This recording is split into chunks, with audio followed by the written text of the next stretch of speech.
I know, I'm like, please. Seriously, I know. Right, welcome everyone to the regular meeting of the Gorham School Committee, February 12th, 2025. I'm calling the meeting to order. We'll start with the Pledge of Allegiance.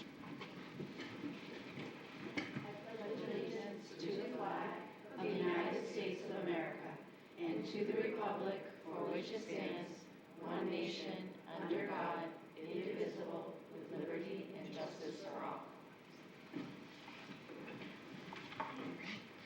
Thank you. May I have a roll call? Mia DeSanctis, Here. Michelle Littlefield, Here? Sarah Perkins, Here. Jackie Reynolds, Here. Eric Thistle, Jennifer Whitehead, Here. Nicole Yeo Fisher. Here. Eric is here, but He'll be joining us in a minute. Okay. Okay, moving on to 1.3, approval of minutes of the regular meeting of January 8th and the special meeting of January 22nd, 2025. Is there a motion? I'll make a motion to approve the minutes. Motion by Michelle, is there a second? Second. Second by Nicole. Any discussion? Seeing none, all those in favor? 6-0. Moving on to 2.0 administrative reports. Are there any comments or questions about the administrative reports? Okay.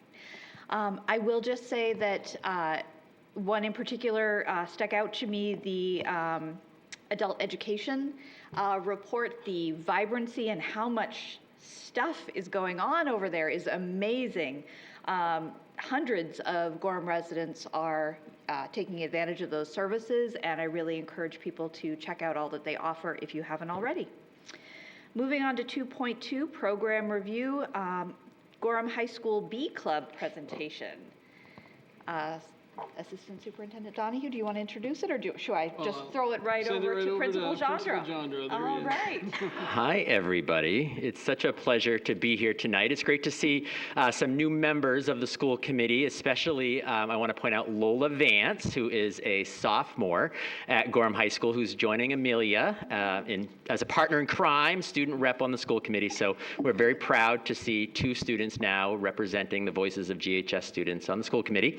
But my purpose right now is to introduce our Bee Club, and I cannot be more proud of this club. I will tell you that when students first came to me, I forget how many years ago now, and proposed to have live bees on campus or close to campus, I was a bit nervous, okay, a lot nervous, but I cannot be more proud of the work that our students did with their advisor to start this club, to make sure that it is done safely, and they have a really great presentation prepared for you tonight. So I'm going to start by introducing their advisor, Miss Catherine Paul, who is also an English teacher at Gorham High School, and then she is going to introduce her students as part of the club.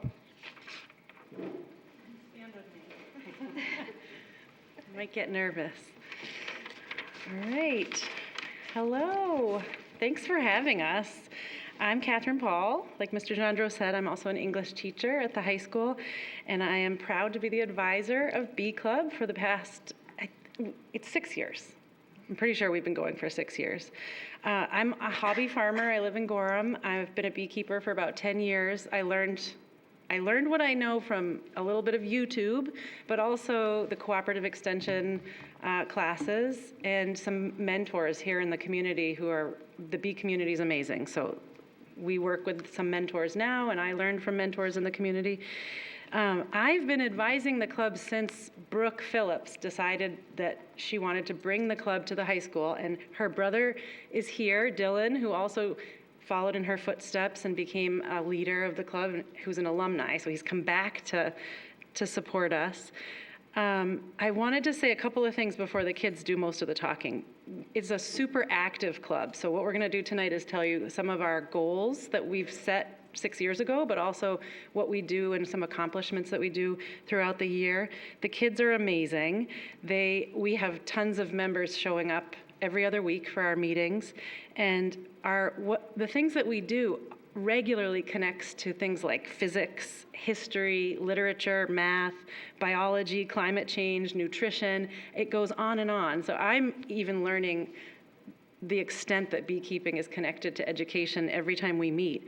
And the best thing is it's all really authentic and hands-on because we have actual live bees that we're handling and that we're taking care of, and we sell honey and we make money and we have to budget things. So recently our biggest accomplishment I'm going to highlight was on December 6th when I think it's the Gorham Dining Services is the official name. They bought some of our honey, and all 5 schools served our local honey. The elementary schools used it to make granola for breakfast, and the middle school and the high school made hot honey pizza. So everyone got to eat our honey, so that was a really big moment for us, that not only we had enough honey to sell to all the schools, but that they thought of us and bought it. It was a great honor. So next, the other thing I want to highlight is how much student leadership is involved in this club and how it's really a student-run club. I am the advisor, but they do it all. And so we have an election every year. And this is this year's, I guess, cabinet, we could call you. And so I'm going to let them introduce themselves quickly to just get used to the microphone and everything. And then each of them has prepared a set of talking points about why the Bee Club matters to them and their favorite parts of it and what they've been learning. Okay? So my name is Lena Cooley. I'm a junior, and I've been in Bee Club for 3 years and have been co-art directors for those 3 years. My name is Rebecca Newman. I'm a junior at Gorham. I've been in Bee Club for 3 years, and I'm also a co-art director. Hi, I'm Edison Campbell, and I've been in Bee Club for 2 years now, and one of the best clubs I've been in. Hi, my name is Logan. I'm a junior, and I've been in Bee Club for the past 2 years, and I'm a secretary. My name is Gavin Monkowitz. I'm the treasurer. I think I've been in it for about 1.5 years. My name is Cameron McDougall. I have been in Bee Club for 3 years, and I'm the vice president. Hi, I am Dylan Phillips. I was in the club for 4 years, but I'm a little older now. Should I pop And right our into it? president had to leave early for vacation, so she's not here, but Elle Woodman, who you might know her name, she was just in the musical, is our current president, but Dylan is our former president. I'm going to go sit down. All right. All right. I'm here to talk to everybody a bit about the history of our club, so I have to cover 6 years in a couple minutes. Bear with me. When my sister Brooke was a junior back in 2019, 2 things happened for her. She had Mrs. Paul as an English teacher, and she was in an ELO program through Aspire Gorham that had her at a landscaping job. Brooke's combined love of the outdoors and her natural interest in bees had her approaching Mrs. Paul about an opportunity to become an advisor for a beekeeping club. Mrs. Paul was enthusiastic about this offer, but there was a lot of steps to cover to get a place or a club like this off the ground. Brooke had to, over the course of a couple months, write a lengthy proposal, attend several meetings with Mr. Jondro, Cindy Hazelton from Parks and Rec, the director of facilities, and since our bees are held in a public park, we also had to get approval from the town manager. Fast forwarding to May of 2021, our club was approved, and Brooke was able to earn 2 separate grants for our club so that we could get our first package of bees and equipment to help house and take care of them. We were also graciously lent a little patch of leveled land and 8 feet of fencing to actually provide some safety around the bees for anybody's concern. Brooke graduated back in 2021, which was my freshman year. I was pretty hesitant around bees, as I think most of us naturally are. But after one club meeting, I was really drawn into it, and I ended up being a member for 4 years. I was trained and certified as a beekeeper, and eventually my senior year, Aiden, Campbell's brother, gave up the throne, and I got to be president of the club. Now I'm an alumni, and I'm actually really proud to be here to talk to you guys about what me and my sister were able to do here, because she put in a lot of work. This was probably her favorite thing to come out of her high school career. We are so proud of this. We actually got matching tattoos. We have a little honeybee to kind of commemorate all of the hard work and hours that we put into the club. My best memories were definitely our first few meetings as a small 12-member group that has now exploded. so many connections that I kept to this day. I mean, a lot of people usually separate in college, but I know and keep up with a lot of them, and I think that provided a really good in for me as a freshman. I can fondly look back on the spring of 2021 and think of just how tirelessly we worked in these brainstorming sessions to help the community open up to our club and the idea of honeybees, but I think it was all great work. So that is all I have. Hi, I'm Campbell. I'm the vice president of Bee Club. As you know, I've been in Bee Club for 3 years, and I'm here to talk to you about like, the goals of Bee Club and what we've done. So we have a few goals. One of the goals is for everyone in the club to become beekeepers and learn about like what it takes for like beehives to be healthy. We've been meeting this goal for the past 5 years that the club has existed. We have 2 beehives currently in Roby Park, and each year we collect honey in around September and October, and each year we're averaging around 50 pounds of honey. So our second goal is to educate the community about bees and their importance to our ecosystem. We have met this goal by doing like numerous public outreach events all over Gorham, including nursing homes, speaking at the middle and elementary schools, and working with the Rotary Club and the town of Gorham for the new Roby Park design. The reason I'm in Bee Club is because I believe that it's like important to play your part in helping with the environment, and I think Bee Club is a great way to do that. Being a part of Bee Club spreads awareness about the environment and how our food systems rely on bees and beekeepers. My favorite part of Bee Club is like working with the bees and doing like hive maintenance, mite treatments, safety precautions, and learning like so much about what it takes to be a beekeeper.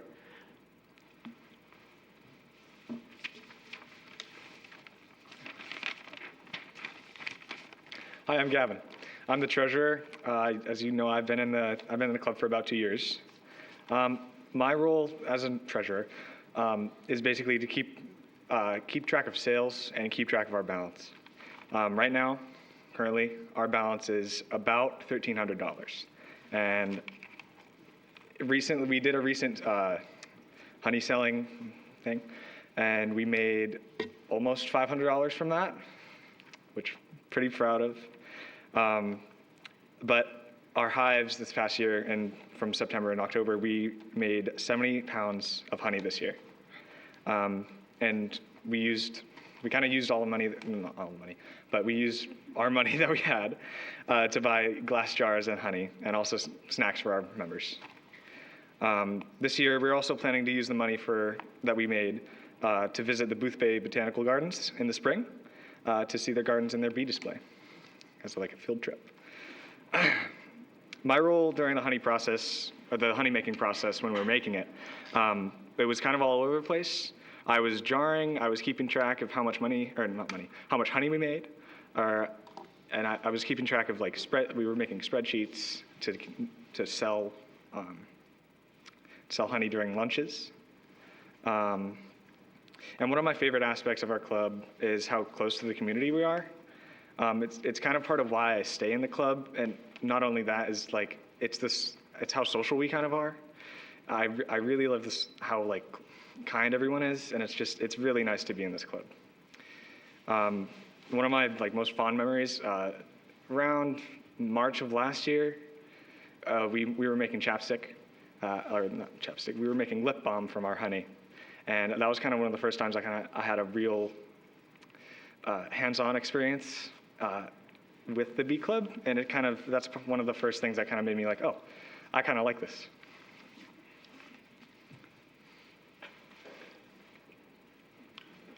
Hi, I'm the secretary. So, on average this year, 13 out of the 21 people that are in our Google Classroom attend our club.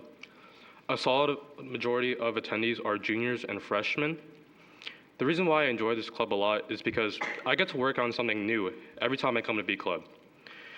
Not only do I get to participate, I get to learn about things I don't think I would have been exposed to if it weren't for this club. One of my most memorable moments I've had in this club is when we made lip balm. It was my first time ever going to Bee Club. I can just remember us, as a group, helping out each other and just having fun.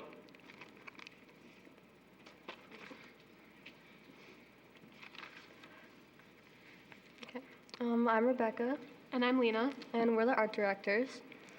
Each year in early spring, we help organize the chapstick making for Bee Club.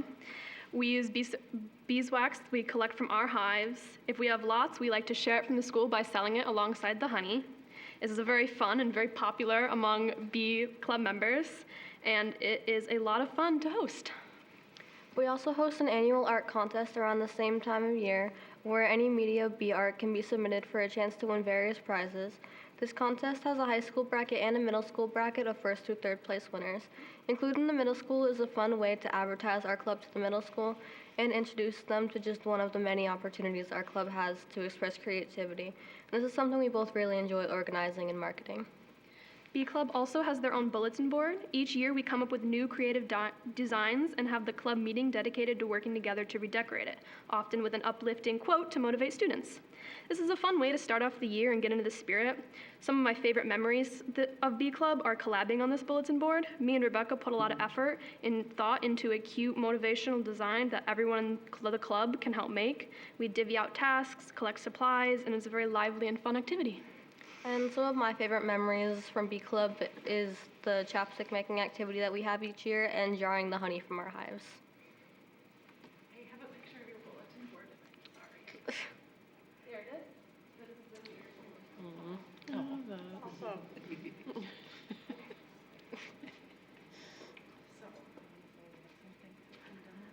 Now we're gonna demonstrate some of the beekeeping equipment that we use.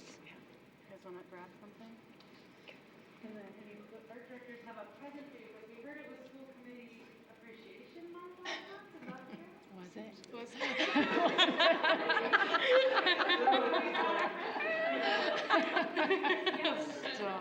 Is that Every week was school committee appreciation week, of course. Oh, thank you. Oh, thank you. Oh, that's cute. Oh my gosh. These are so cute. Thank you so much. Right on there. Yeah, go ahead.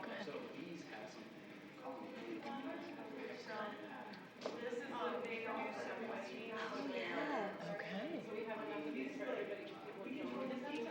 Oh, wow.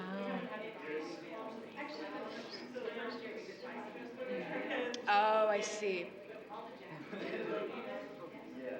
That's so cool. I love that. Awesome. So cool. Yeah. You guys are doing awesome. Still accepting donations. Two of those, my uncle has them. He tried to keep bees and failed. So great. How do you split the report? Wow. Last year, Aislinn, the other student. Very cool. Oh my gosh, that's neat. Very neat. Yeah. You can pick whatever section you want or whatever. Yeah. It's like it's a really cool. It's a really cool thing to nerd out on. I think it's neat too. Thank you. Yeah, thank you. Yeah. You want to do on TikTok? They smoke out, right? Yeah. Cool. Is the mic still on? I don't know how to make it not hot. Yeah, very cool. So the smoke actually calms the bees down? Oh, interesting. Like sedates them. Makes them a little slow. Yeah. Ah, interesting. Very cool. Awesome. Thank you. Yeah.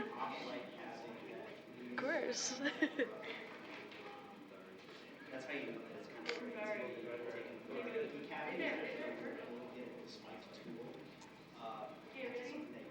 Oh, sorry. Do you want us to stand up back here? If you will,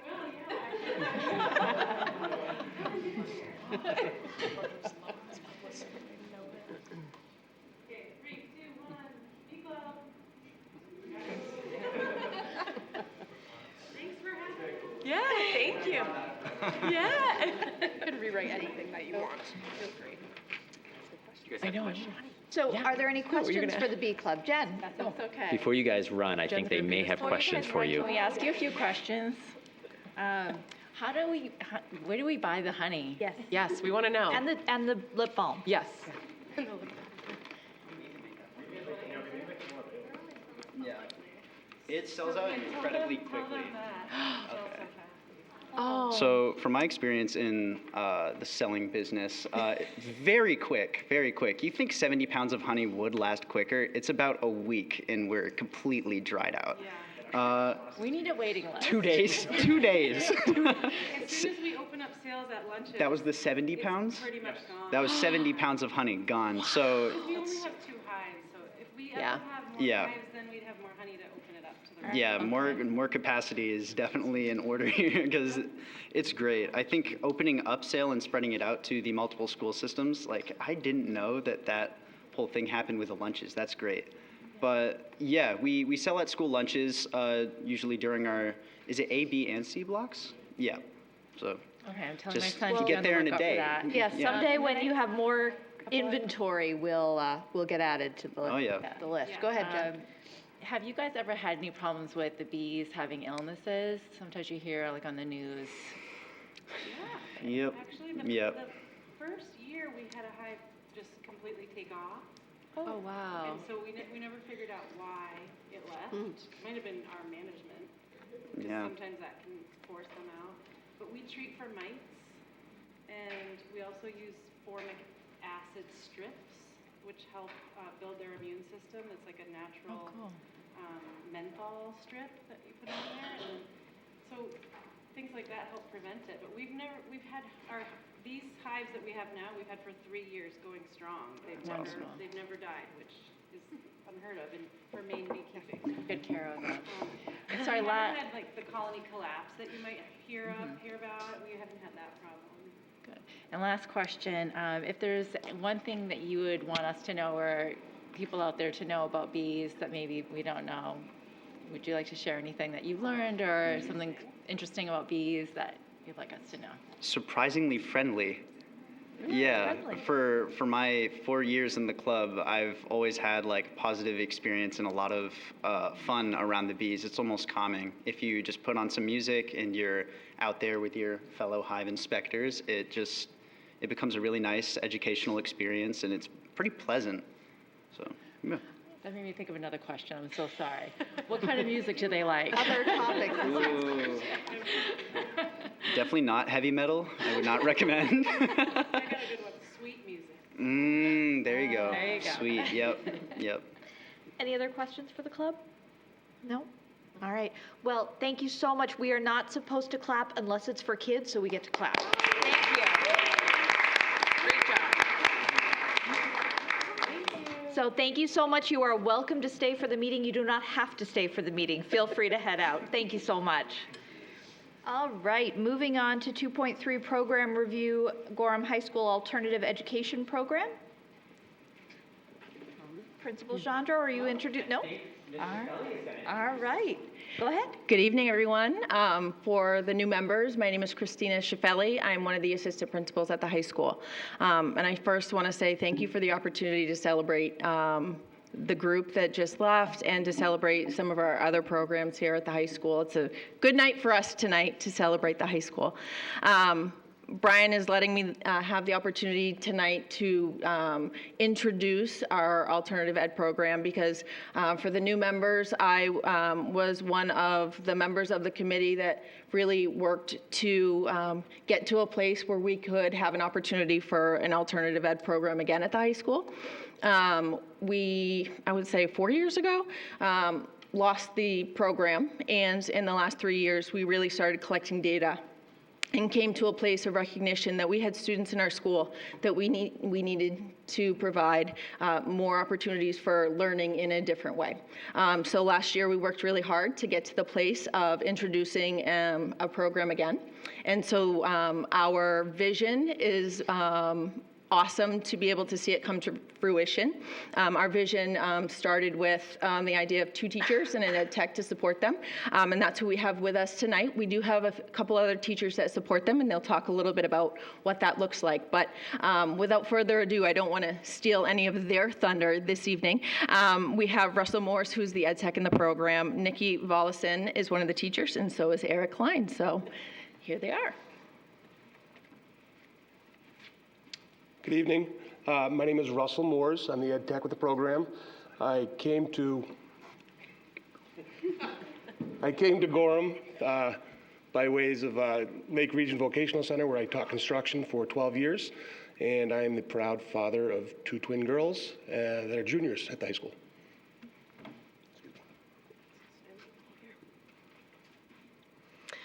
I'm Nikki Vollison. I'm the science and math teacher of the program. I also teach the students psychology and fine arts. I originally taught alt ed for middle school last year for my first year. This is only my 3rd year as a teacher, but my passion is for kids and helping them. And you'll have to excuse me, Russell was so excited to get started. Yes. We don't even have the presentation queued up for you, but we'll get things squared away here. I'm Eric Klein, longtime educator. I started off teaching British literature many years ago in the 90s. Nikki loves to remind me that she wasn't even born then. Made the foolish mistake of going into administration. A few years ago, I came to my senses and returned to the classroom. I've been since working with alt education, and I can tell you that in my 28 years, it is some of the most important work that we've ever done, and it's just so incredible to be here. I was talking to Brian earlier, and he said, "Are you all set for tonight?" I said, "Of course we are." I go, "We get to celebrate our students' work, and thank you for your support." So we're going to jump right in with just really kind of going over our program itself. And Nikki, do you want to continue and kind of rolling along? Yeah, is this the format that we? So I know we have to try now. I'm trying to get things set up as quickly as I can here. Let's try something else here. We have to go back to Google. Why don't you go ahead and continue with the program introduction of the other classes and so on and so forth? So we have a couple other teachers that support our program. We have a JMG teacher, another science teacher, and a health teacher. So the students go out to those classes. We teach specifically we have a portable. So we do a lot of our teaching in there and projects and stuff like that. And then our students will go out to the other classes.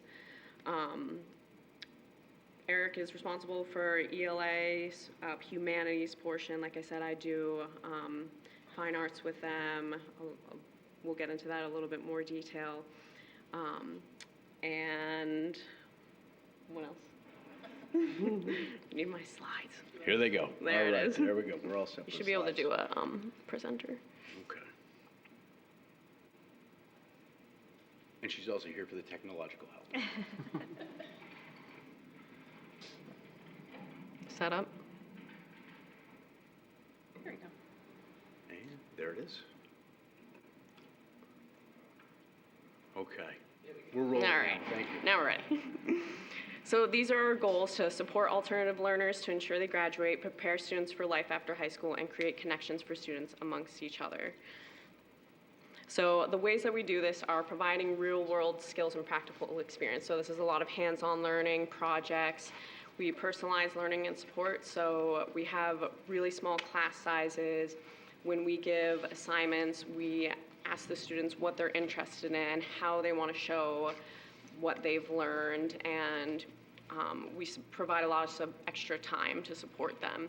The other piece of that is social emotional development. A lot of our students have experienced trauma, so this is a really important part for them to feel like they have a community, they have support, and just learning some basic skills. They're a lot farther behind than other students emotionally.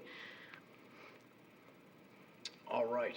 I'd love you to see the presentation right there as we talk about how do we actually do this in the classroom. First thing is relevancy. It's one of the key pieces of research from the last really over 100 years. How do you make learning meaningful to students? And there's no question our students are disengaged. That's why they're with us. So how do we do that? Well, the TikTok image is not a mistake when you see it up there. We got into a great discussion where we delve into the branches of government and really look at checks and balances and help make that real for our students, because they were in an uproar that they might lose TikTok. And we talked about, well, you've got executive decisions, you've got Supreme Court decisions, and we've got a new guy coming to town. Of course, this was last Monday. So all that ties into our study of government. You can see the charts right there. That's where Nikki is looking at the snowfall totals, right? And what kind of winter is that going to be, and how's that going to impact? We have some students that love the outdoors, and so when we're looking at wildlife and all sorts of things, Nikki brings that into her science classes. And so going through those key things there, it can even be looking at current events to study old history. You know, we looked at Georgia. The kids came in and said, Georgia's rioting. And we quickly dispelled any kind of myth that it was the state of Georgia, but rather the country. And then that, of course, leads to Ukraine and what's going on with the Cold War and the divide of Europe so many years ago. So we really try to take that approach of looking at what the students are interested in. Nikki's designed a psychology course just because so many students wanted to look in the minds of serial killers, and we have the flexibility to do that, to tie curriculum to student interests and really make sure that we have activities as well that become meaningful. So let's keep on going and just show you more examples of that. Yeah, I just want to touch on that picture real quick. Eric took them ice fishing and then actually took them and they dissected the fish. So it was a really good, great lesson for them. I never got my hat back, by the way. That's not my fault. Russell, this is all you. This is me. So luckily, when I came here as an ed tech, I didn't really know what my purpose was other than support. And thankfully, they allowed me to use my expertise in the construction and building field to get some real-world projects done. Here's a picture of a couple of our students building and replacing boardwalks on one of the local walking paths. And it's awesome for me, and it was the same at the vocational center. You get kids that you'd think they're just not going to buy in, and they're biting down hard on what you're selling. I saw it again today in the classroom. We're building a 16-foot-long mock-up wall of a house, and some of these kids are just eating up the layout, which is the hard part of it. And for me, it makes me feel like I can offer something to them. Yeah, so while Russell does a lot of the carpentry with the students, one thing I've taken on with them is cooking. And I've learned a lot at where they're at with their cooking skills. And it's a great thing for us to do with each other. Not only is it, a communal thing we get to eat, there's immediate reward when they make something, they feel proud. There's math in it, budgeting, just real world skills. So, and they love, getting out and going. We come right here and cook, usually on Fridays. So it's like something for them to look forward to. Another thing that we do that we kind of mentioned that other slide is go on trips. This is one of our trips. We went to Salt Pump. We call this this is one of our team building trips. We're building trust. They're trying something new. It helps them engage in risk taking, like in a safe environment rather than the kind of risk taking they would like to participate in. And it also builds confidence for them. EcoMaine, this was my gem. So we brought the kids to the dump, but you don't call it a dump. You don't call it a dump. It's a waste to energy facility. And I went on this field trip several years ago, again with Lake Region. Wanted to revisit again with these guys. It's an industrial site. It really got the kids thinking, maybe I should take the 3 extra steps and put my can into a returnable container versus in the trash. The coolest thing for me about the trip was the poor tour guide was bombarded, peppered with questions, which is, to me, that's a successful field trip. So it's a fun day. Oh, another thing that we've been doing with the students is taking them to a pottery class. I had one of my students say this is her favorite thing about the program, the one reason why she likes showing up. It's hands-on learning. It's so calming for them. It's probably one of the only times in the day where I hear them all quiet and concentrating on something. And it just supports learning in a different way. It's an art, and for these kids, it's a great way for them to express themselves. So many different trips, and I don't want to say one is more important than the other, but without question, the students really have gotten to enjoy. I think when we first announced that monthly community service trips will be part of the program and an expectation, and it just has been so meaningful to them, sometimes to reinforce skills. You'll hear some of their own voices in a video in a bit, but Preble Street Kitchen, helping out there, helping out at the horse farm, and developing projects there as well. We'll talk more about that a little bit later. And I think I'll save the rest of the video here about some of the community service work there. This is another incredible opportunity. We have a flexible schedule. That young gentleman right there came in and would not stop talking about lawnmower repair and at the same time, how much he hated Shakespeare. So guess what? We threw out Shakespeare. Actually, we never even thought about that for a second. Yeah. And he had a connection at Shaw Brothers. He's working as an intern part-time during the week, taking his knowledge and understanding and applying that to real-world skills. They've already offered him a job for the summer, and I wouldn't be surprised if he could find really his lifetime aspiration. He'll be following that up with CDL at Westbrook, and he's helped out Ed with the tractors and almost started crying when Ed told him that the tractors haven't been serviced in over 18 months. And he said, you got to do an oil change, So it's tremendous to give students the opportunity to really work and do what they love to do. And that quote's a little bit small there, but those were Hunter's own words. And I may need my glasses, Nikki. He says, your eyes there. it's important because it's my dream job. By the time I graduate, I'll know how to do way more stuff than I do now. So this is just a list of trips that we've done so far. The ones with the little asterisks are places that we've been or gone to multiple times. And here's just, a little vision of that. All right, let's see. Is it linked in there? It should be.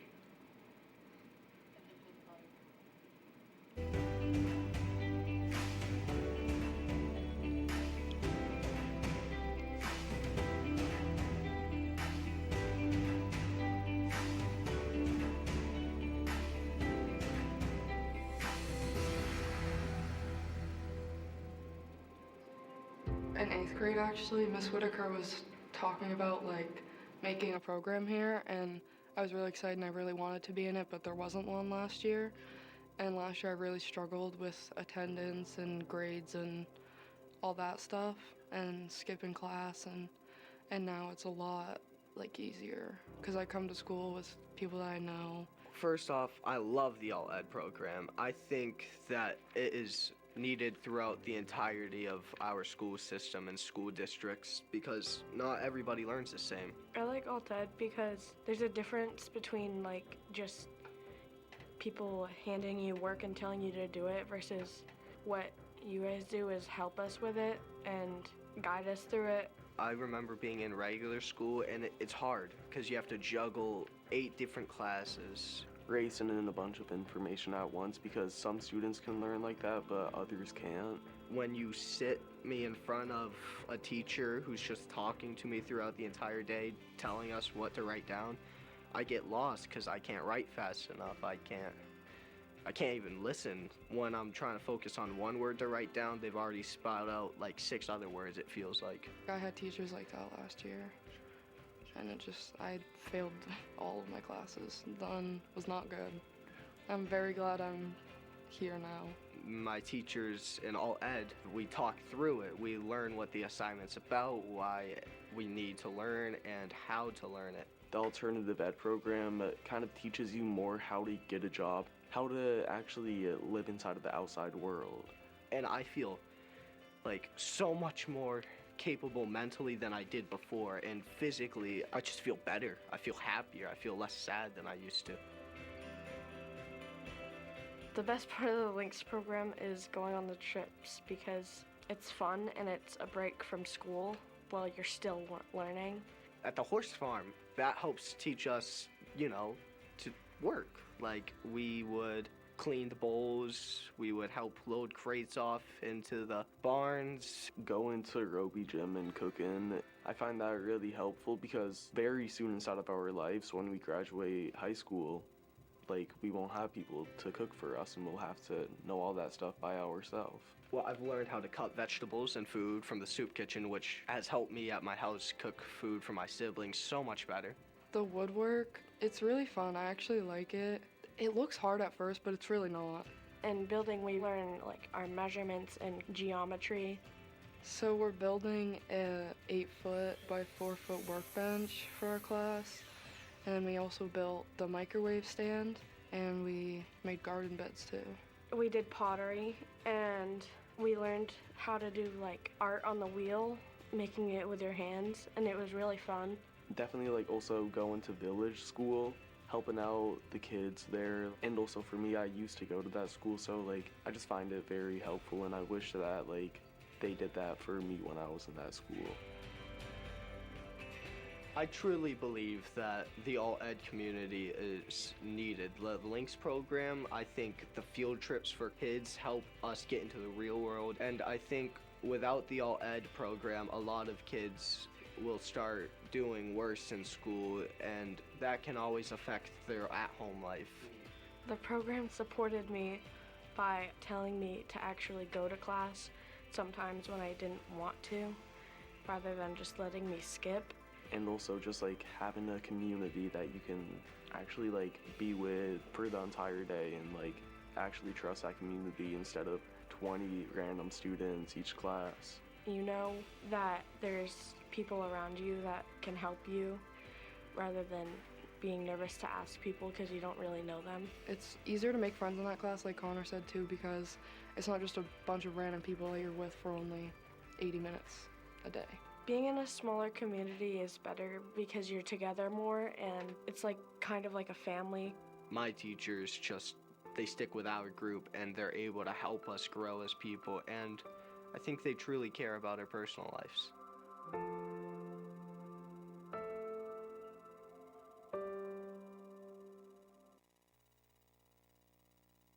We did thank Adam Pravanta, who helped us put that together. He is just such an incredible resource at the high school to really cull all of those student interviews and pictures of their work. And so, like I said earlier, it's tremendous to celebrate. So just a couple last slides as far as like next steps, and I can't think of a better term, especially after today, that we are a program that's a work in progress.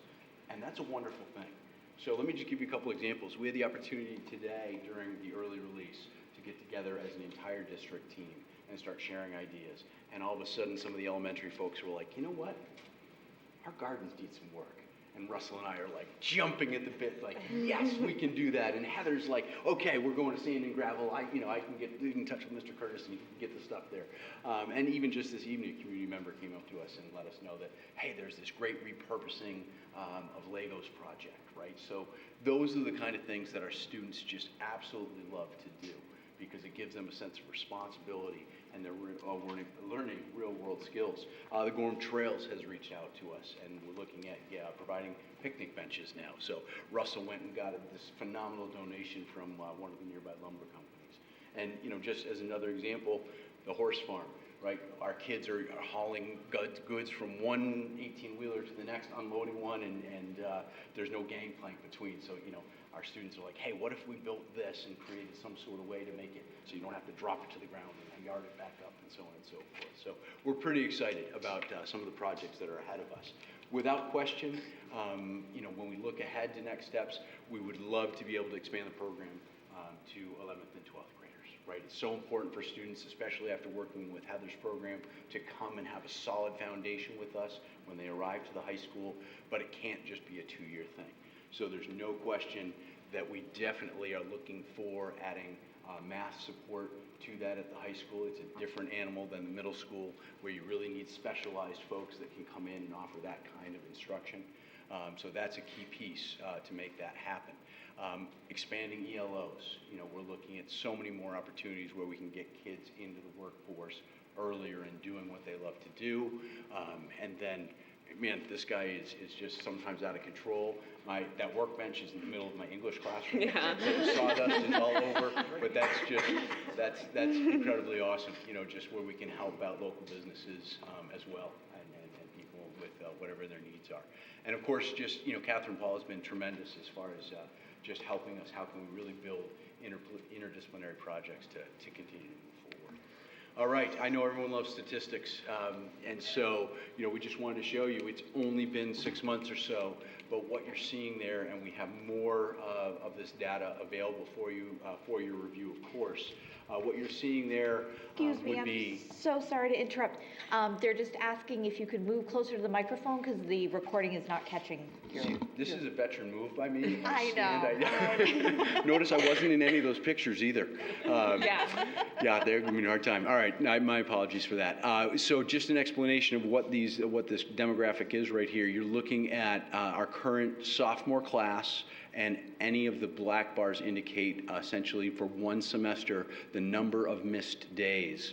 And in the maroon color would be their attendance rates this year. And I think you can see that S1 would be student 1 and S8. One was up to 31 days during just one semester, and you heard her there speaking. I won't let you know which one, but 13 days. From 31 a year ago. So definitely we're seeing already some great trending in the right direction of getting our kids to school, and they'll call us. They'll call us, and if they've missed the bus, hey, can you come pick us up? And it's like a shuttle service to get them to school, and we love doing it. So that's just one of the pieces of what we do. And then the other side of that would be, how do we reduce failure rates? And again, similar motif there. The black indicates the number of classes failed during the first semester last year, and then help me now, the maroon would be the failure rate. So what you're seeing there, as far as what we just finished with, the far right bar, we reduced from an average of anywhere from 18 to 12 to at one point 21 classes failed by that cohort group, down to 3 this last semester that we just finished up a few weeks ago. So we're really proud of their work, because they've been working their tails off and getting here and really being part of our program, which is awesome to see. Okay, I just wanted to end with this slide. And by the way, you saw them working on that logo, and you may be wondering about the links program. That's all student generated. They chose the links for the main motif, and then another one of our students who really loves graphic designs and hopes to study that next year at the vocational schools came up with the idea with the link ring around it, because of the idea of the program providing them links to their future. So pretty special stuff. Wonderful. Any questions or comments from the committee? Nicole. I just want to say thank you. I mean, you can see from that video the impact that you're having on these students is pretty amazing. And I know, in a couple of weeks, we'll start our budget meetings, and just really sort of a comment for the community to obviously view this, but also to know, I've mentioned this to the committee earlier this year, talking with middle school students who feel a lot of relief around the fact that now they're not just heading off into high school and not sure what's going to happen. They're sort of, be able to be welcomed there in regards to this program. But just thank you so much. It's really, really amazing. Thank you. Eric, did you have a question, and it may have been answered by that slide, but you said S1, S8. Are there only 8 people in the program? No. Those are our sophomores. Okay. Yeah. So my follow-up question to that is there a hope or an expectation to expand the program? And if so, what are the hurdles that you face in doing that? I mean, Brian, you can jump Step in. up to the mic. One is staffing. I think one is staffing. I think, if you're going to expand, we have 9th and 10th grade covered. I think we may be able to do some things to support juniors. But the metaphor that I used was, we have a 5-gallon bucket, and it's got that amount of water for the 9th and 10th grade program. If we're going to add an 11th and 12th grade bucket, right now we're going to have to pour some of that water in. And that would, of course, not be ideal, because now both sides aren't as strong. So staffing, without question. I think Brian can talk more about that. Yeah, thank you. So at the Dine and Discuss this fall, you might remember that at the high school we had 2 proposals. One was an additional social worker, and the other was an additional math teacher. And we believe that with the addition of a math teacher, we would be able to support our alt ed program and bring it up to a level where we could expand from both 9th and 10th grade to 9th through 12th grade. And the reason for a math teacher is, you heard Nikki has a science background. Eric has a English background. English and social studies, relatively easy to combine into a humanities type of program.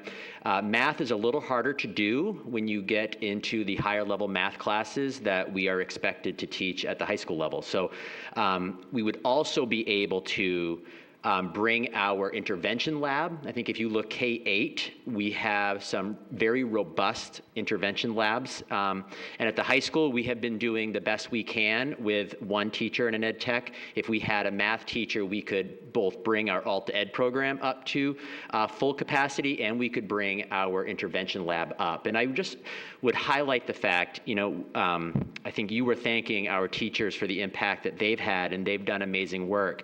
But I want to thank all of you and the community of Gorham. And I think if there's any question about how your support has made an impact in the lives of our students, watching that video, it makes a pretty clear case for that. I mean, I think it's not hyperbole to say that your support of this program saved kids. So thank you for that.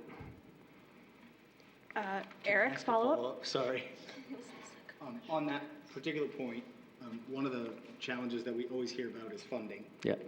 Could you highlight for us, so we can use it as a talking point, the costs that are saved by reducing failure rates and reducing all the things that were in the chart about the progress that's being made? How can we show that this cost actually provides a benefit? That's a really phenomenal question, and I'm not prepared to quantify that tonight, although there's lots of data that will say that the earnings of a high school graduate versus a not high school, somebody who doesn't graduate from high school is there's a significant difference, and there's even more data to say a student that goes on to earn a bachelor's degree or so on and so forth. There's earnings differences there. But I would speak more to the qualitative differences in the lives of a student who feels successful in school, who then is going to contribute to their community. I mean, when we heard our teachers talking about how the kids are looking forward to giving back to community, that speaks volumes. So instead of our students not being in school and then finding their way in the town, not in school, versus our students being in school, learning some real life skills and knowledge, and then becoming contributing active members of our community and our society, I think that there's volumes that can be spoken about that. Some of you may remember our resource officer, Wayne Pooch Drown. He was a mentor for me, and he would always say, we invest in schools or we invest in prisons. And I think that those words should speak volumes about why we need to be investing in education, especially our at-risk kids. I don't know if that answers your question or not, but. Thank you. Michelle? I just had a comment that I wanted to share. I, last year, was able to have a conversation with the kids in the alternative education program at the middle school with Counselor Sims in my first year on the committee. And I just want to say it was probably the most impactful conversation I've had in my time on the committee. And that conversation was directly impactful to my decision-making last year in the budget process. So I guess my ask would be, I would hope that you would relay that to those kids who advocated for themselves very well. I just am impressed by every kid that was in that room, the way that they handle themselves in conversation with me as an adult. They were very transparent and honest, and they advocated for themselves, and that's why this program happened. So I would just ask that you relay that to them and give them my thanks for them doing that. They're very honest. Any other, Jen? Yeah, I just wanted to commend you for creating this culture of safety and belonging that you can clearly see in the video. You can just tell that there is such an amazing community there, which I think allows these students to be able to feel comfortable finding themselves and where they kind of fit in society. And what some of us have realized sitting in some expulsion meetings is that we look at that versus we haven't had any of these kind of meetings because when knock on wood please, but when I think you create a place like this where they can feel safe and learn and feel good about themselves, and to be able to, look at this student who's already working at Shaw. This is so amazing. I really hope we can continue to offer this 9 through 12, really pre-K through 12 would be ideal. But thank you so much for all the work you do day in and day out in taking care of these students.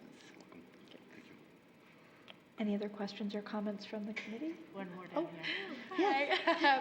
I would like to say I commend all of you so much for all the hard work that you do. And I come from a more traditional classroom setting where I've been sitting in lectures since I was a freshman, and that's the education that works for me.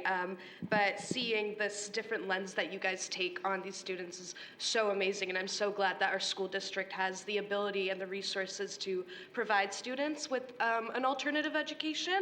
And I wanted to ask if an 11th to 12th grade cohort was added, would these students' education be steered towards different post-high school opportunities compared to the 9th and 10th graders? Hopefully that makes sense. So, I guess Let me jump in. Yeah. That's an easy yes. We're already talking to our students, even as sophomores, they're bringing that into SMCC and starting to look at where they can really expand on some of the incredible vocational offerings that they can get through vocational schools, or if not, ELOs, and then really taking that next step. and then possibly even going on to 4-year degrees if possible. So yes, there's no question that curriculum and career focus would change and really and really just take students to that, or be designed to take students to that next level to continue to be successful after high school. That's amazing. Thank you. Anybody else have any questions or comments? I have one, but I just wanted to, no? Okay. So if there were unlimited resources, how many more students would join the cohort that you have now in those grades? So apart from expanding it to the other grades, are there more kids in the 9th and 10th grade who would benefit from this opportunity if they could? I would say that this year we're looking at managing approximately 20 students, so about 10 students per grade level. So the expansion of it would allow opportunity for at least 10 more students per grade level to be a part of the program. I think our thoughts are also, as we expand into junior and senior year, we're looking at 1 foot, as our goal is for all students, 1 foot in the classroom and 1 foot in real world experiences, so we can add potentially more 9th and 10th graders with that opportunity. It's been a great mix of students in the cohort this year, allowing them to have we didn't get quite to 20 students this year, and I think that's been a good balance for them. But I do think that as the years progress for us, that we can add more students to that, and we can look at, they'll be taking some classes, with the math teacher, that person will help us to make that cohort grow a little bit. And having JMG has been a great opportunity for us as well to continue to work with them to expand their learning for job skills in the future. And just for anybody watching, JMG is Jobs for Maine Graduates. Correct, yes. Sarah, I'm sorry. Yes, sorry, go ahead. Do we have the physical space? Or where are we thinking this would be? So right now we're in 2 classrooms, in the portable classrooms. So we are expanding eventually to have more classrooms at the high school. Next year, we won't quite be in that place for that.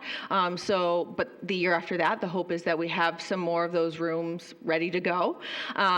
So next year, we can comfortably say we could make that happen, because I think our junior class, we're really looking to continue with the humanities programming, adding the math courses with them, and having them look at either ELOs or doing CTE programs. So I think we can make that transition for next year, and then when we get more classrooms, that definitely will be helpful to us. All right, thank you so much. Oh, thank you so much. Have a great evening. You're welcome to stay for the rest of the meeting, but don't feel like you have to. All right, moving on to 2.4, program review, multilingual program.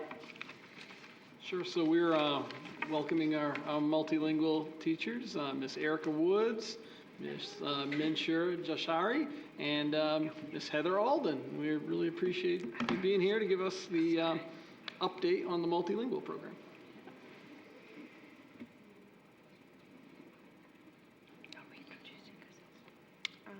Sure. Start mirroring or cancel? I think you could start on it. Okay.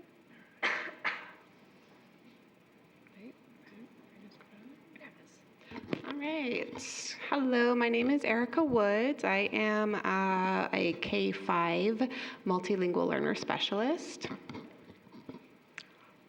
Hello, my name is Mansoura Yashari. I am the multilingual teacher at the Gora Middle School. Nice to meet everybody. And I'm Heather Alden. I'm the multilingual learner specialist at Gorham High School. All right, so here you can basically see the multilingual learner enrollment over the past 5 years. In most of the schools, the enrollment is shooting way up.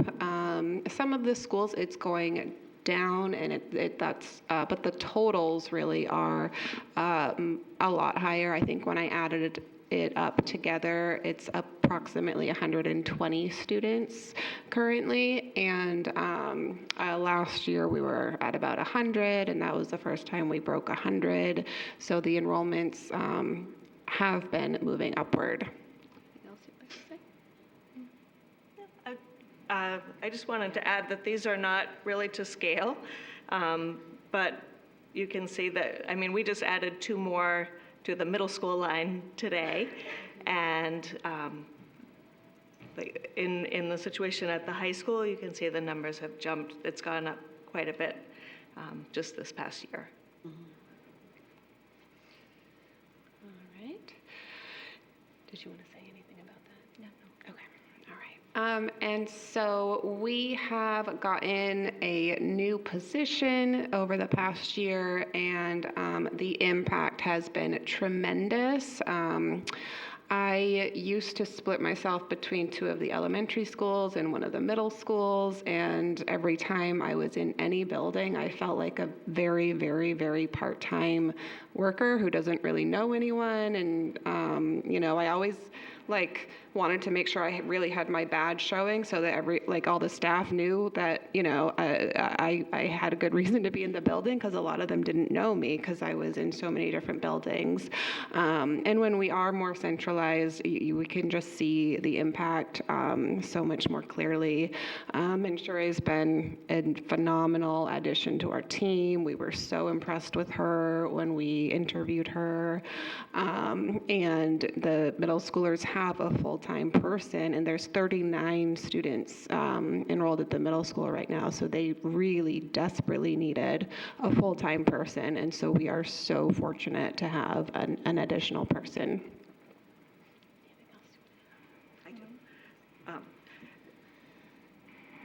So this has had a huge impact on my world because I used to split my time between the middle school and the high school every day for part of the day. And now I'm, like Erica said, I'm able to be in the same place all day, which I think has had such a great impact on my students. They always know that I'm there. I'm able to schedule classes to utilize all of the periods and to be there and available to help the high school students that I work with.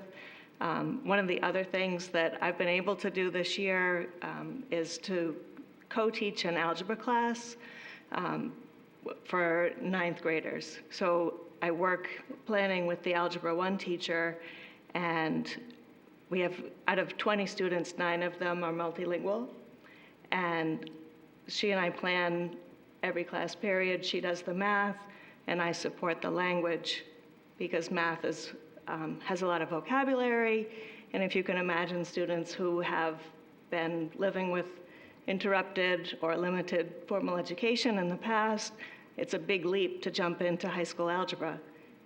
So because I'm there in the class with them to support them there, I can also support them for their homework or during study hall time, and I know what's going on in class. So that's been wonderful for me.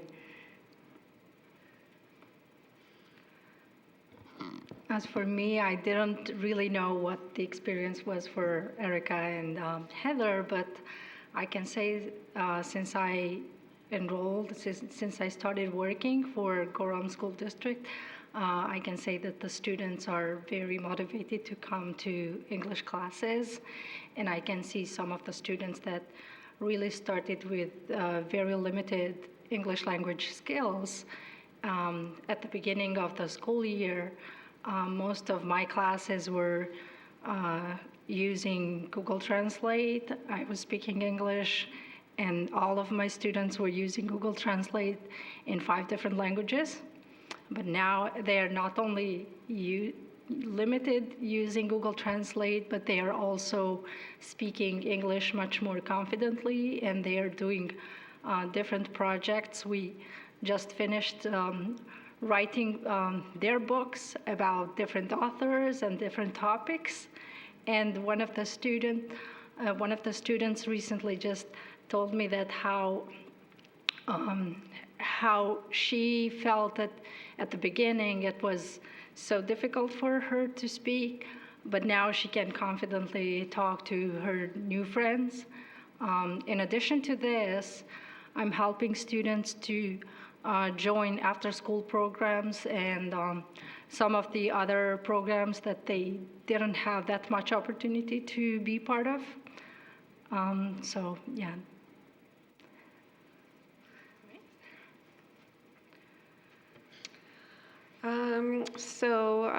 Program strengths, I would basically summarize it with, it's kind of a safe space for kids to just kind of be, especially when they're newcomers who speak no English and, they are in a classroom where they can't talk to anyone, they can't really understand what's going on. It's almost like a break from the expectations. If you could try to imagine what the newcomer experience is like, just walking into a school for the first time that is, nobody looks like you, you can't understand anything. People are saying it's a extremely overwhelming experience for children. And so, having a person like us in a school in any of the buildings at all times is really, really helpful for the students, for the staff who aren't sure what to do. That's kind of my thing I wanted to share about that. Well, it's right up there on the slide. For me, it's the relationships and relationships with students, relationships with families, introducing newcomer families to this community, and all of the wonderful things about being part of the Gorham community and the Gorham schools, and also having the opportunity to learn about their cultures and where they come from.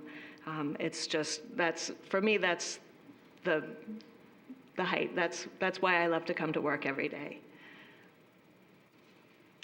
One thing I would say is that when I collaborate with fellow teachers at Gorham Middle School, it's that I get to tell them that our students, they come from different cultures and they don't always, they're not always on par with American culture, and some things that are normal here may not be normal to to our students and their families.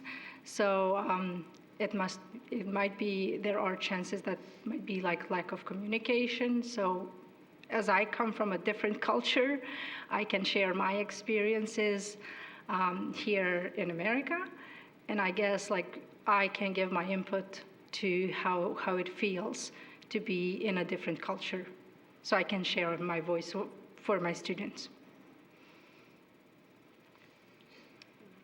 Anything else? All right. We have a few program challenges. I think that the challenges are certainly reduced by an added staff member, that's for sure.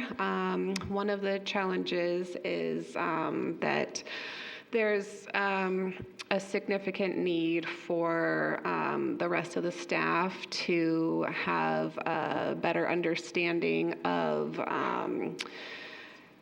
teaching linguistically and culturally diverse students, and even being aware of cultural expectations that we don't realize we project onto people. The most immediate example that I have been working on with students this week is helping make sure that as many of my students go to class with their Valentine's parties in their classrooms with Valentines ready to give to all of their classmates, because this is not something their parents have any idea what it's about. And so there's that, and we are really trying to just help staff feel more comfortable, confident, and able to support their students when they are teaching their students in the classroom rather than in our space. Did you want to talk about one of the other points? Sure. So I think we've talked with you folks before about the changing demographics of our student population. People are coming now with many more needs, and needs as far as housing, food support, transportation needs, all of kind of the basic things. And the school is a trusted place that they look to for help and support with many aspects of life. And so I get phone calls and messages from parents and families all the time asking questions that I don't always have good answers to, but I try, looking for recommendations for housing or food insecurity or whatever whatever happens to be the challenge at the time. Heat in the wintertime is another challenge for many of our families, and they reach out to us and look to us for guidance in that. Another challenge is that it is still, even with another staff member, it's still a little tricky to get the recommended support times that kind of comes from the state for our students. They do recommend quite a bit of direct support from an ML specialist, but we're really doing our best to cover as much ground as possible, and I think we're getting kind of more savvy with being I guess, I don't know, just figuring out how to cover more bases at once. But it is still, like, for example, intermediate English learners, ML learners, who are not newcomers, like, they're in my schedule for once a week, and the recommended support time is one period a day for those students. But there's only so much ground we can cover during the school day, and we're also, just sort of like, we have faith that they will exit in the appropriate amount of time, but we are still struggling with having some long-term ML students, which are the students who don't exit within the time frame that we would like them to exit the program in.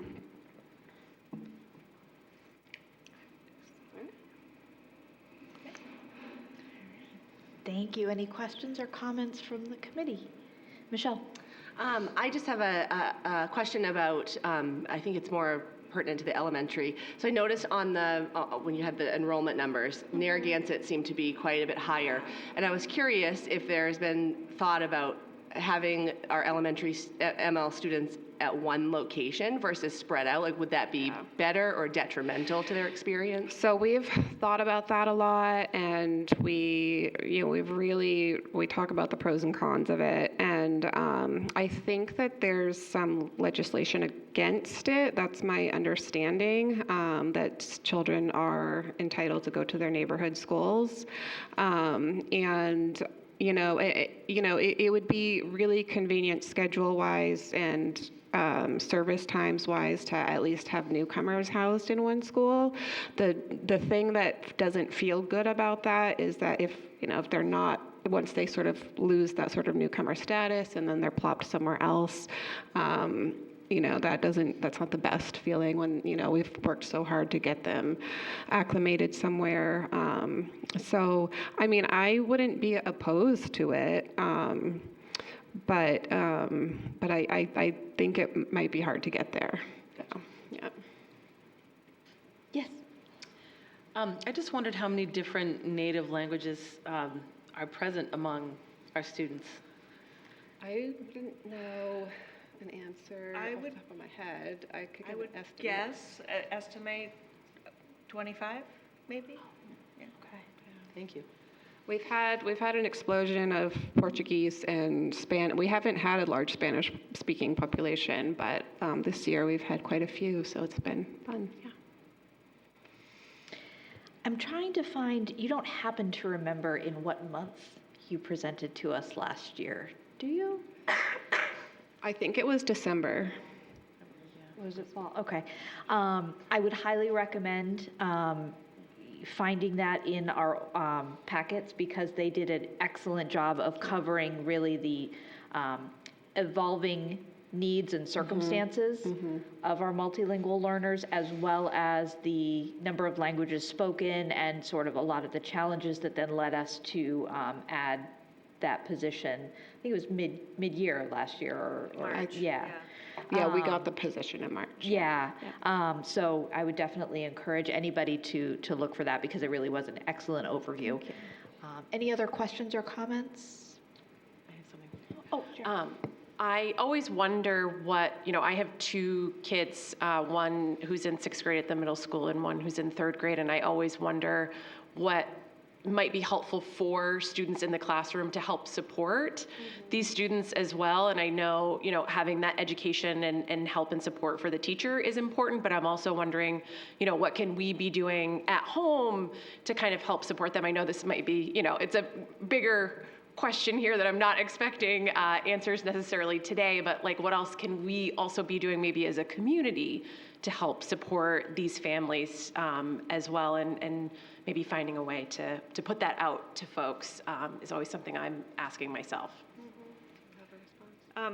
So earlier this year, we had at the high school, we hosted a meal, a dessert event from multiple cultures. We had about 40 people come, and most of my students came and they're with their families and brought desserts or sweets from their countries.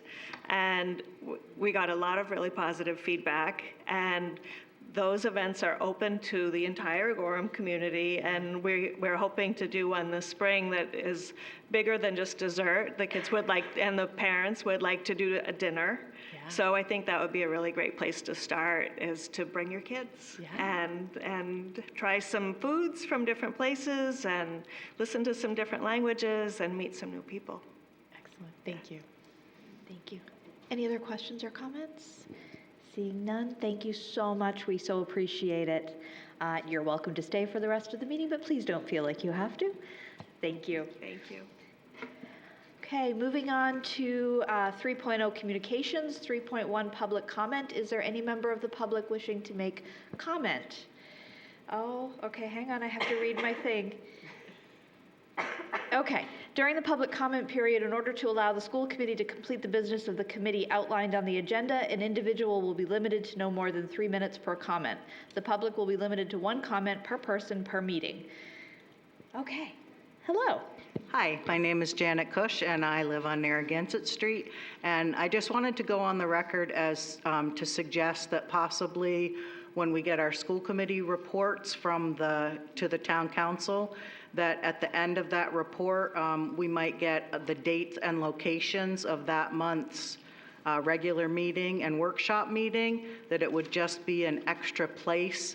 Those reports go into the minutes that get recorded and publicized, because I know that I can get through to where I need to be, go to the school committee, and then go to the meeting, and then find out if it's a special meeting or if it's a workshop. But I just thought possibly I'd go on the record as requesting that. Thank you.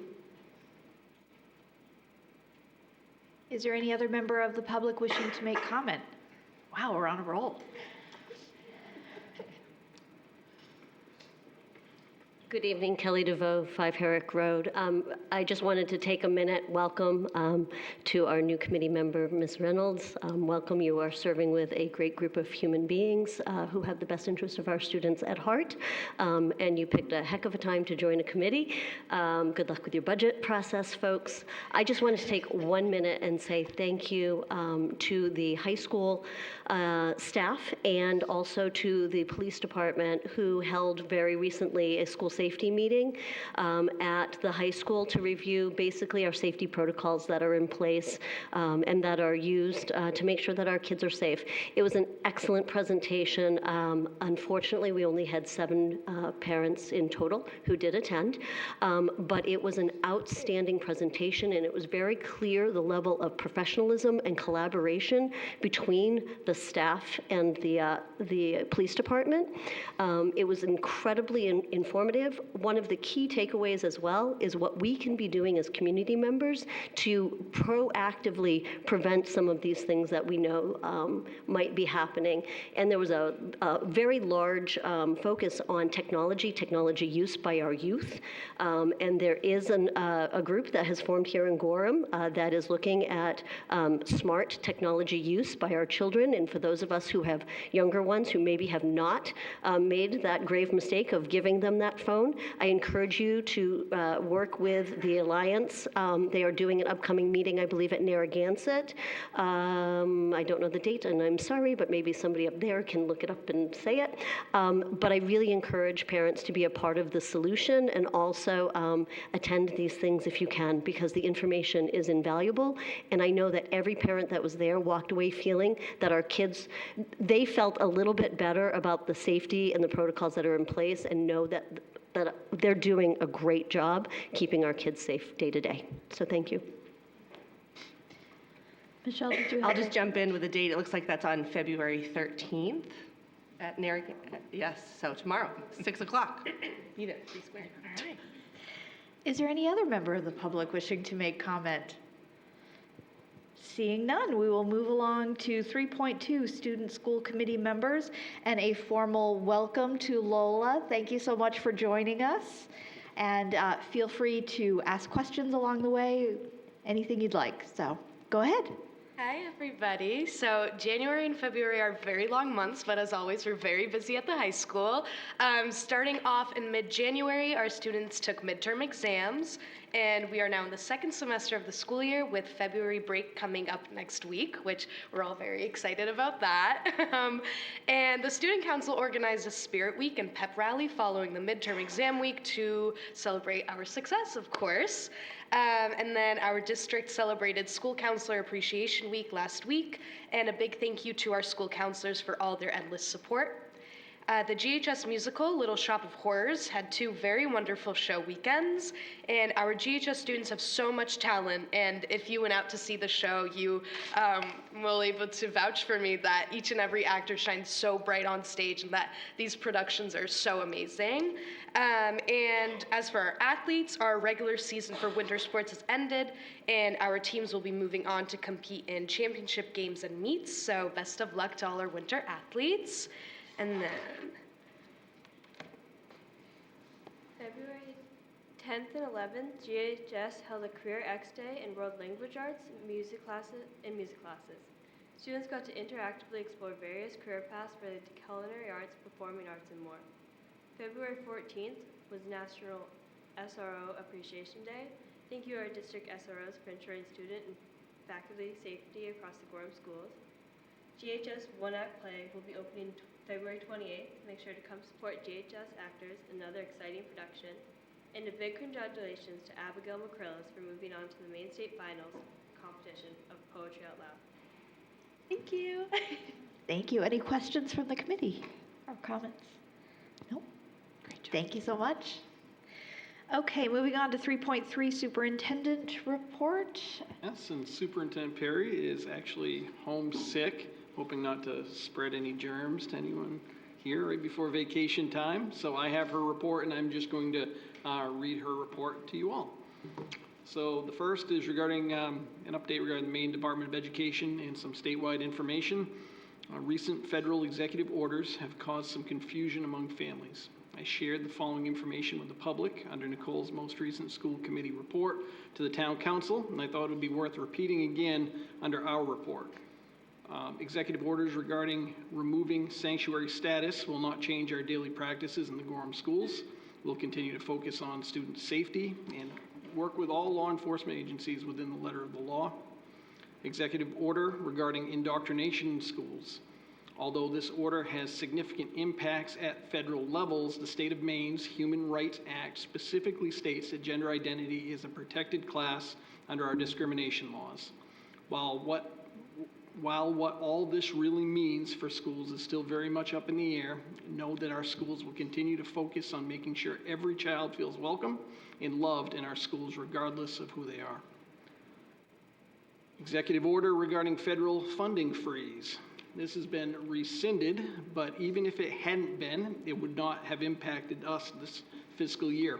We will continue to monitor closely, but at this time, the worst I expect regarding our federal funds is that they may be status quo and or go down just a bit for the 25-26 year as our costs to provide these required services continue to climb. At the end of the day, as a school system, we'll continue to focus on our work each day, providing a high-quality education to the children of this great community and ensuring that every child is prepared for future success in an ever-changing world. Past, current, and future executive orders will not change that focus. Next update is regarding budget and finance information. The ED 279s were released, and Gorham is receiving $2.2 million more in FY26 than in FY25 for state subsidy to support public education. Big shifts were as follows. There was an increase of $700,000 in disadvantaged funds, moving from last year's 9% up to this year's 21%. That was a huge increase. A $450,000 increase in transportation due to our pre-K runs being added, and a $233,000 in pre-K support due to adding approximately 26 new pre-K slots for 25-26. Savings of over $1.5 million due to the reduction in the minimum mill expectation by the state, moving from 6.62 to 6.1. Even with a 10% increase in the property value, the state's continued support of 55% state funding for public education helped us tremendously there. Initial FY26 proposed school budget will be shared with the school committee members later tonight. There will be no presentation. We'll share the budget booklet and a Q&A sheet and ask school committee members to review between now and March 3rd's first workshop meeting. Please complete all questions by February 26th, so she has time to answer them and prepare for the first meeting. We'll then jump into the conversation from there. Our first budget workshop meeting will be held on Monday, March 3rd at 7 p.m. in the superintendent's conference room, second floor of the municipal building. The meeting is open to the public to attend, and it will be recorded. Personnel information updates. Unfortunately, we have to adjust our pre-K numbers for next year as Cradleland is not going to be able to move forward with our planned partnership due to changes in their staffing. We'll continue to collaborate and work to see about adding them to our formal partnership in the future. And a Gorham Learning System and Curriculum update. The Alt-Ed Committee has wrapped up its work on a pre-K to 12 Alt-Ed vision document, and we'll be sharing it at an upcoming meeting in March. And the final update is regarding the Greater Sebago Educational Alliance. If you'd like to review a January financial statement, that is now available, and the next GSEA meeting will be on March 3rd. Any questions or comments? Seeing none, we will move on to 3.4 school committee communications, and we'll start with Jen. Sure. I just want to reiterate how amazing the Gorham High School theater program did with Little Shop of Horrors. Oh my goodness, every year I think it can't get better. It seems like they do, and I'm looking forward to the one acts. That's it from me this week. Mia. I just wanted to say thank you for this month's administrative reports. There's clearly amazing work across the entire district. A few things stood out to me. I wanted to thank Assistant Superintendent Donahue and all the assistant principals for the work being done around attendance. It's really very important work, and thank you for doing that. I love the Hootie Award, which is being given at the middle school. It's a peer recognition award given weekly, and I think it's so important to take the time to recognize each other. It means a lot when it's coming from a peer, so I really love that they're doing that. And congratulations to Village School for their Readathon fundraiser. They had nearly 200,000 minutes were spent reading, and I was honored to be a guest reader to kindergarten and fifth grade classrooms, so I enjoyed that very much. So, thank you. Thank you. Eric? Just a reminder that on the state level, the legislature is in full swing. A lot of really important bills being presented. It's a great time to get involved, speak to your local legislators, send emails. But as it relates to us, we occasionally also get emails from people in the town, which we do read and respond to as a committee. So it's always great to see the input from others in the community. Sometimes it is opposed to the way we're leaning or reinforces the way that we're leaning, but in either event, it's very important and we appreciate it. Thank you. Michelle?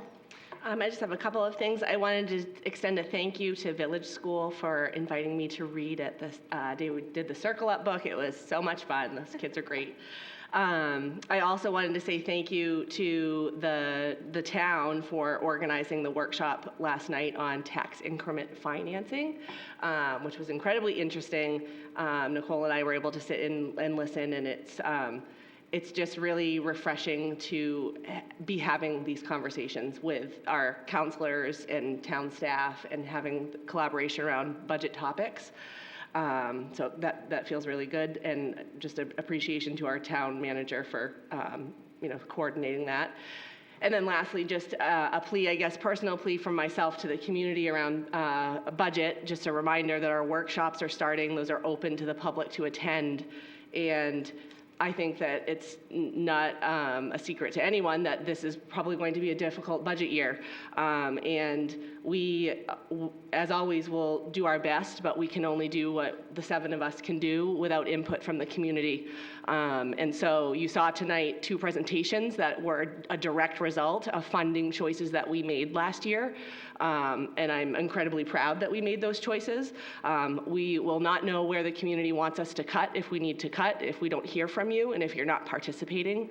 So please communicate with us, not just in complaints, but with ideas and collaboration. We collaborated last year, and we were able to increase the amount of free and reduced lunch forms that the community was able to have filled out, and together we were able to have that impact of, I think it was $700,000 from the state because of that action we took together.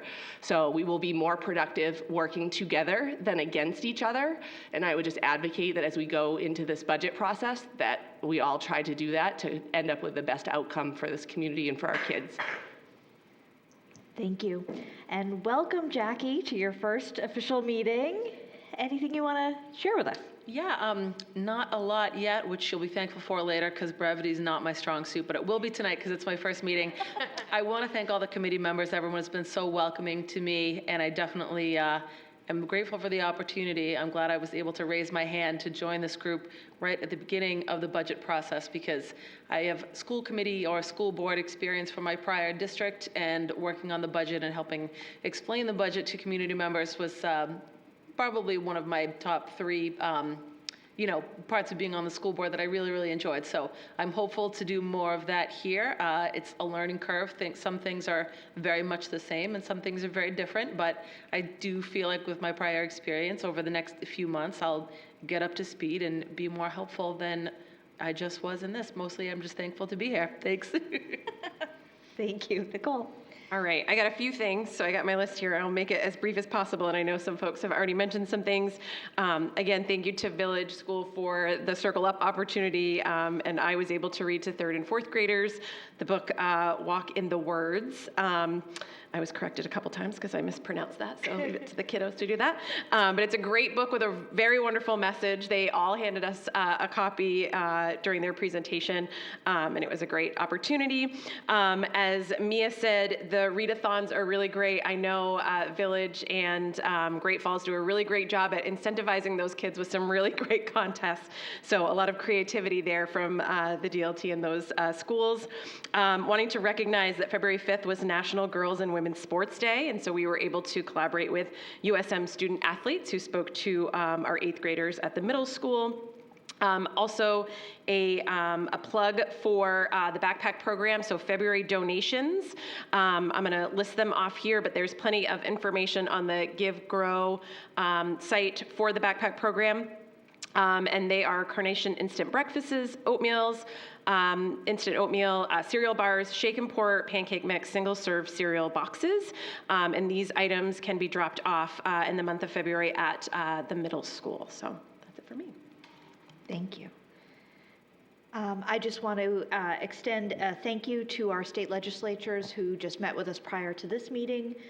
Again, another example of us being stronger together and collaborating and really hopefully opening that line of communication for a long time to come. So thank you very much to them for attending. And now we'll move on to 4.0 School Committee Standing and Special Committees, 4.1 Finance and Facilities. Michelle? Yeah, so our most recent meeting in January, we talked a little bit about the tennis courts.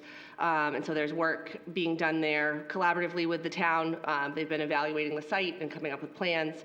So, more to come with that. I think they're working through quotes and getting more formal information. We also had a conversation about the GHS expansion. There was a little bit of concern that had come up regarding kind of concurrent projects with Roby Park. Did not end up being an issue, but it ended up resulting in a pretty great conversation about just ways that we can maybe start collaborating and communicating. So I've already started to reach out to Lou Sims, and we'll be reaching out to Rob Lavoie as well to kind of increase our communication between our finance committee and the town's finance and capital planning committees. So, so that was a little update on that item. And also had a nice conversation about Munis. I would just like to say, so I have so much appreciation for our business office, the work that they've done to implement the system. I know we don't talk about it much in these formal meetings. We talk about it a lot at the finance committee level. Blood, sweat, and tears has gone into making the system work. They really deserve our utmost appreciation. They are going above and beyond, working on holidays, working outside of hours. It's incredibly complicated what they're doing with the implementation of this new system.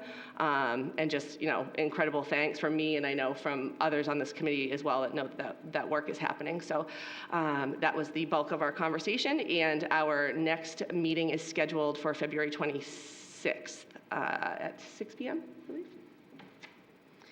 Any questions for Michelle? No? Moving on, 4.2 Policy Committee. Mia? Yes, we met on January 22nd. We met at the middle school. We started the meeting, we reviewed the procedure audit document.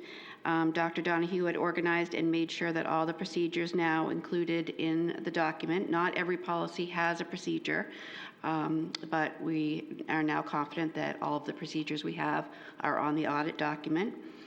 We discussed policy GBGE, which is the return to work and reasonable accommodations policy. It's a new policy. It's up for first read tonight, so I'll speak to that in just a few minutes. We discussed briefly the BAA school board self-evaluation. We had some questions. Dr. Donahue was going to do a little bit of research and bring answers back to the next meeting, so we'll re-chat at our next meeting. We reviewed GBGER, which is the return to work procedure.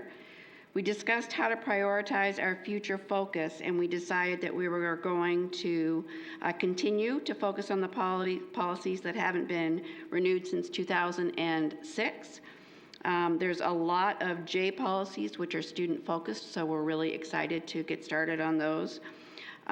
We agreed to work on the wordiness of the policies and make sure that they're easy and that anyone can read them and they're easy to follow. Our next meeting is on February 26th at 6 p.m. at Great Falls School. Any questions? Okay. 4.3 Personnel. Michelle? Yes, so we met on January 30th, and the primary focus of our discussion, our meeting, was around the topic of communications. So that is the primary focus right now for the Personnel Committee.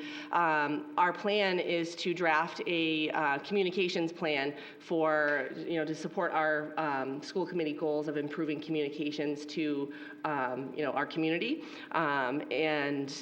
So we will be working through this communications plan, hopefully to present before the next workshop.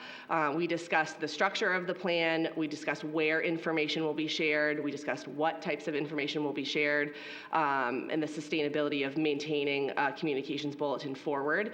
So the idea is to improve our communication with something that's concise but consistently presented, so that you know where to go to get information like meeting times and dates and other important bits of information depending on what we're focused on at the time.